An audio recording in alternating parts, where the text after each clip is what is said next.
exclusive. Okay? Okay, exclusive to ha, pero hindi ko na lang sasabihin kung saan galing kasi baka managot, baka mapigilan itong mga bagay-bagay na ito.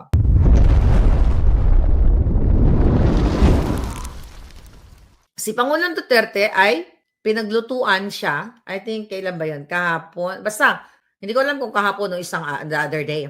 Pinaglutuan siya ng Suriname friend niya, okay, sa loob, sa kitchen, ng fried rice at saka may nabili daw na bagoong. Okay, talagang wala daw talagang gana si Pangulong Duterte kumain. Nakahiga lang, ayon sa aking source. Sabi ko sa inyo eh.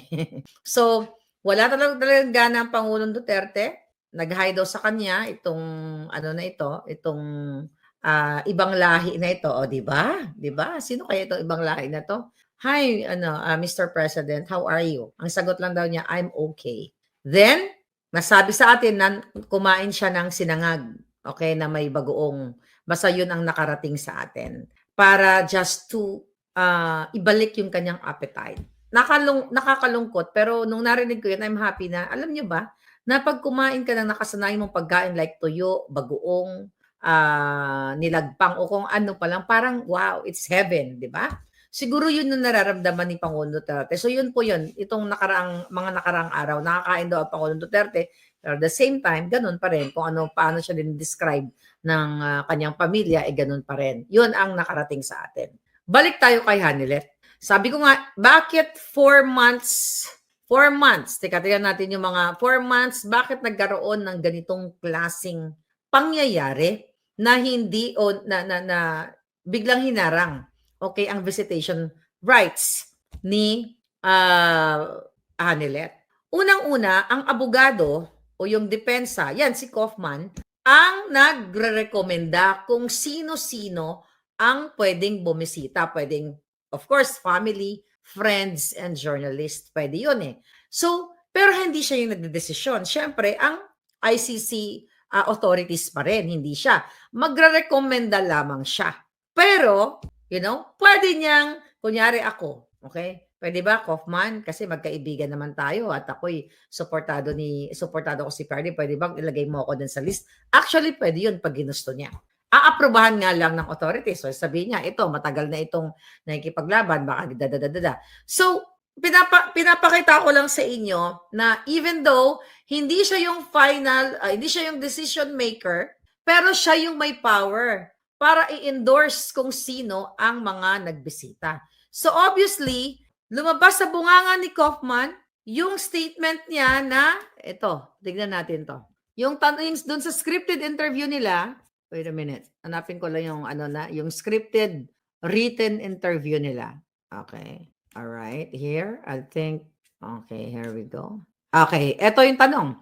There have also been statements that former President Rodrigo Roa Duterte is unaware of his case and that his lawyers are not visiting him. How accurate are these claims? So sinasabi dyan ni Kaufman, these are baseless claims circulated by petty-minded and self-interested individuals who have a reason to vilify the defense. As you know, sabi niya, we visit the former president on a daily basis.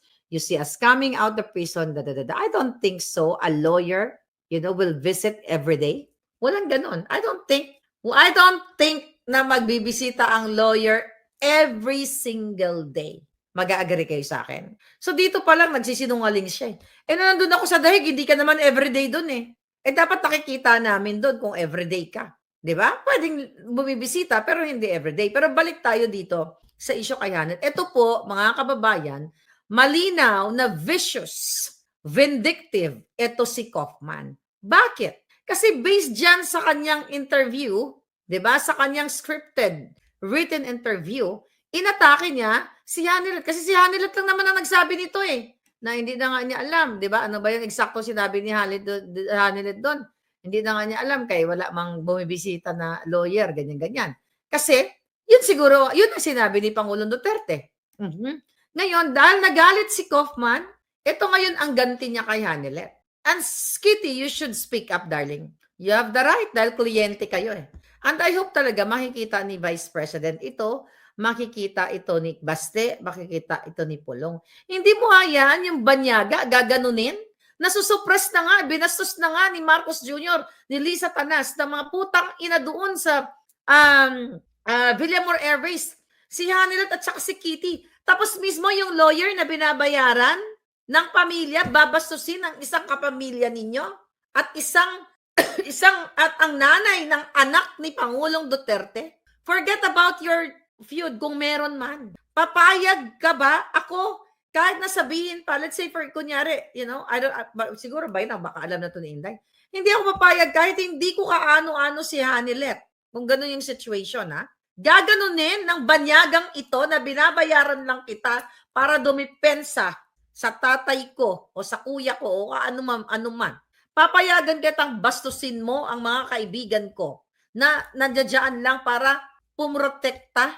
Anong vested interest dyan ni Hanilet? Sige nga. Mga kababayan, para sa akin, dahil 4 na beses hindi niya pinayagan o hindi natin alam, sino ang magkokontrol niyan? Sino ang magka-cancel ng visitation rights ni PRRD?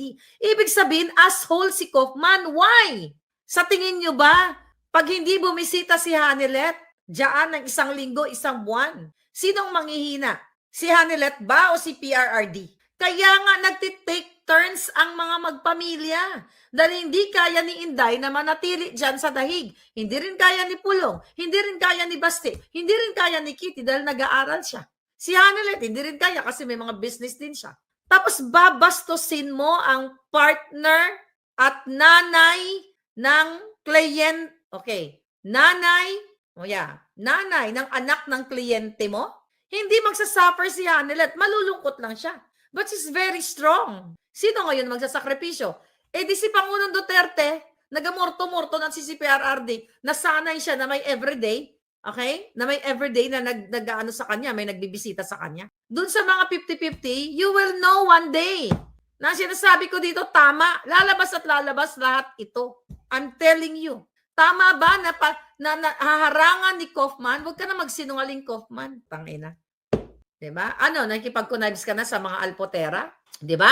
Bakit si Kaufman tinatawag na fugitive si Harry Roque? Gago ka pala, Kaufman eh. I don't care kung siya kinuha ni Inday Sara. Hindi naman ako tao ni Sara. Hindi naman ako bayaran ni Inday Sara para hindi ako mag-speak up. Iulol yan. Fugitive, gagamit ka ng word. Sabi ka niya, buti nga si Harry, walang sinabi against sa kanya. Pinaliwanag lang. Ibig sabihin, nag-a-agree si Kaufman sa kay Marcos Jr., sa panggipit kay Harry Roque, kaya natutuwa siya o ayon sa kanya na fugitive si Harry Roque na hindi niya alam sa pakatangan niya kung bakit naging fugitive si Harry dahil gustong gurgurin ng putang inang Marcos, Lisa Tanas, na gusto niya makipag-meet and greet sa Malacanang. Ulol yan. Wala akong pakialam kung kinuha yan ni Inday. Wala akong pakialam kung kinuha yan ng pamilya Duterte. Nagbe-base ako, sige nga. Tama ba? O sige, fine. Galit kayo kay Hanilet. Hindi naman yung mga kapatid. Yung mga alpotera lang naman ang galit sa kanya eh. Tama ba na walang bisita si Pangulong Duterte for 4 days? Sige nga. Okay, may gugurgurin tayo. Si Teresita Concepcion. Okay, troll. Alpot ka. Okay, bye, darling. Enjoy your life. Get a life like the alpoteras. Get a life. Tama ba yon? Sige nga. Dahil gigil na gigil si Kaufman, ako nakikita ko gigil siya eh. Kaya sabi niya, petty-minded person.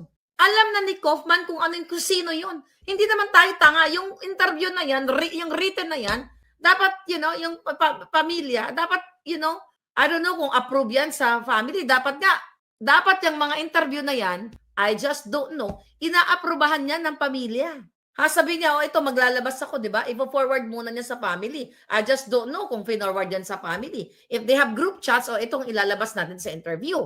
Pero alam natin na scripted yun, written yun. Kasi wala siyang maipakitang correspondence. Let's say for example, kung kunyari lang, sa kaso-kaso, ako yung abogado, pipigayin ko si Kaufman na si Chipmunk, nasaan niya mga putang inang correspondence yung mga kasinungalingan? Wala silang mailalabas kasi gawa-gawa lang nila. Di ba? It's either text, kasi hindi yan call. Pwedeng text, text messages or signal or WhatsApp or Facebook. Now what, mga kababayan? So, akala nyo ba si Hanilet, nung hindi siya nakadalaw ng 4 na araw, which is, yun ang nabanggit, Sa tingin niyo ba si Hanelet ang kawawa dahil hindi siya nakapunta kay Pangulong Duterte? No! Si Pangulong Duterte yung kawawa sa loob. Hindi po pwedeng ibubuli si Hanelet, Kitty. I hope you're listening, darling. Hindi dapat binubuli ang nanay mo ng abogadong binabayaran nyo. Hindi naman kami stupid na hindi namin malaman after na nag-release ng interview si Hanelet nung una niyang dumating doon na napanood ko sa Duterte Street na hindi nga dinalaw ng abogado, hindi na nga niya alam, di ba? Yun ang statement ni Hanelet. Ang sabi ni Joel's Cooking TV, lahat na lang binabanatan, mga demonyo, binabanatan natin. Pero dahil sarado ang utak mo, okay, I will gurgur you, then go back and get a new, get a neutral account, darling. Okay? Ngayon, mga palangga, pwede naman nila sabihin, ano daw? Ano yung comment nyo dito? Yeah. So, alam ko, baka dinidiscriminate na si Hanelet. Ay, kasi ano ka lang, baby, sa alam niya, common law wife ka lang. Nandoon na nga yung pattern. Wala namang issue March, April, May, June. Smooth sailing ang lahat. Nagtitake turn si Mrs. Zimmerman, di ba? Si Kuya Bong Duterte. Walang naging problema yung visiting. Pero bakit ngayon nagkaroon ng problema nung si Hanelet na? Tanga ka na lang kung hindi mo maintindihan. Ibig sabihin, itong si Kaufman, vicious and vindictive. Hindi siya human being para sa akin. Creature. Di ba? Kailangan natin hubaran. Alright? Magugurgur. Magugurgur talaga. Talaga gugurgurin kita, lalo na ang karakter ka. Gurgur ka ngayon, gumawa ka na ulit ng troll account mo para maka-comment ka after 24/7. Di ba? So ngayon, mga palangga, hi Galaxy, ano daw sabi nung Nimaan, pinagtatawanan na lang tayo ng kabila kasi ang gulo-gulo na. Wala pong magulo. Ang utak nyo ang magulo. Gamitin nyo yung critical thinking nyo, yung utak. Hindi porket si Kaufman ay abogado ni Pangulong Duterte, ay tatango-tango na lang tayo. I can bulljack my lawyer if I want to, kung alam kong may something.